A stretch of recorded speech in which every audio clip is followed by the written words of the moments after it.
आहे नागपूरमधून। नागपूरमधील कपिल नगर पोलिसांनी ऑपरेशन थंडर अंतर्गत मोठी कारवाई केली आहे। त्यांनी ड्रग्स तस्करांचा पर्दाफाश करत एमडी ड्रग्स सह तिघांना अटक केली आहे। आपण पाहू शकतो या दृश्यांमध्ये पोलिसांनी कामगार नगरात छापा टाकलेला आहे आणि एमडी ड्रग्स, रोख रक्कम यासह एकूण 12 लाखांचा मुद्देमाल जप्त केला आहे।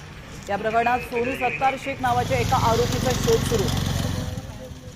नगर पोलीस स्टेशनच्या स्टाफसह आणि पंचासह रेड केली असता सगीर अहमद याच्या ताब्यामध्ये एकूण 28 ग्रॅम तसेच त्याच्या वाहनामध्ये एकूण 56 ग्रॅम याप्रमाणे 85 ग्रॅम एमडी पावडर हस्तगत करण्यात आलेले आहे।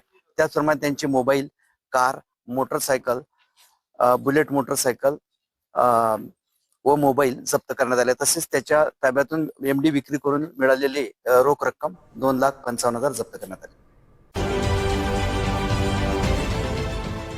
देश विदेशातील प्रत्येक घडामोडींचे लाईव्ह अपडेट मिळवण्यासाठी आता साम टीव्हीच्या सर्व सोशल मीडिया प्लॅटफॉर्मला लाईक, फॉलो आणि सबस्क्राईब करा। तसंच सर्व नोटिफिकेशनसाठी बेल आयकॉन प्रेस करायला विसरू नका।